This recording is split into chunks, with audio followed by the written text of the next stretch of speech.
Bonjour, bienvenue dans la série sur la physique des particules. Donc on peut maintenant examiner l'amplitude élastique en avant, c'est-à-dire quand Q1 égale Q2 égale Q, P1 égale P2 égale P, comme une fonction de l'énergie entrante, V, qui est égale à QP sur MB, qui est encore égal à S moins MA carré moins MB carré sur 2MB.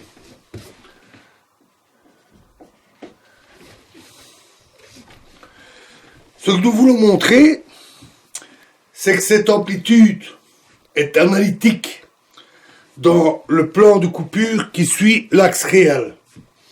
C'est un résultat non trivial, suite à tout ce que nous avons vu. Ça n'a rien de simple. Bien sûr, on exige que Q carré égale MA carré, c'est-à-dire la condition de couche de masse physique pour la particule. Donc supposons qu'en dehors des pôles, la condition M plus carré, M plus ou moins carré, soit supérieure ou égale à MA plus MB carré. Une supposition assez raisonnable d'ailleurs.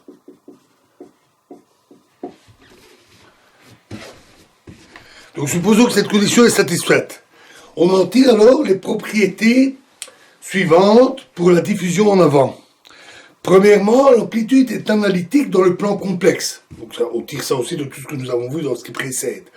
Dans le plan complexe V, excepté pour des coupures le long de l'axe réel de MA à plus l'infini et de moins l'infini à MA, à moins MA, plus éventuellement d'autres pôles entre ces deux extrémités. Deuxièmement, l'amplitude est réelle entre les coupures, donc sa discontinuité à travers la coupure doit être purement imaginaire. Troisièmement, l'amplitude est bornée par un polynôme pour V très grand. Cela vient du caractère tempéré qui est supposé des champs et est valide a priori pour V complexe. Et finalement, si la particule est identique à son antiparticule, la symétrie de croisement implique que T moins V astérix égale TV astérisque. En utilisant tout cela, toutes ces informations, en utilisant une formule de Cauchy pour la formulation analytique, une représentation analytique simple peut être obtenue. Alors par simplicité, supposons comme dans notre 4 que la particule est son antiparticule et que T s'annule à l'infini. On peut alors écrire tout V comme égal à des pôles plus 1 sur pi intégrale de MA plus MB au carré jusqu'à l'infini de dV'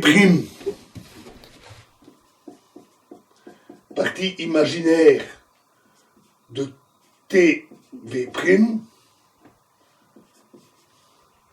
fois 1 sur V' moins V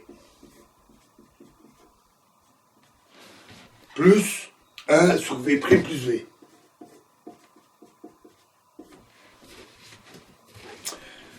Voilà la formule qui était recherchée.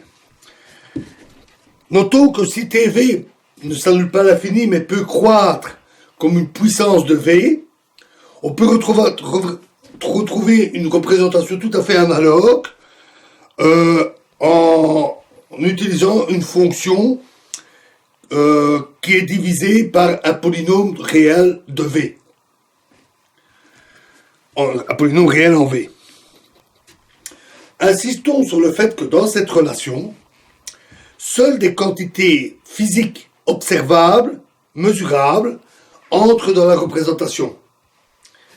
La partie absorbante, partie imaginaire ici, est reliée à la section efficace totale par le théorème optique, comme nous l'avons vu, et les éventuels pôles sont des résidus produits des constantes de couplage.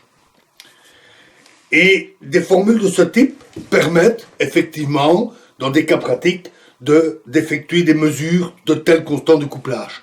Donc quand les deux particules ont une constante qui va évidemment perturber la diffusion. Voilà, on arrête avec ces calculs fort abstraits.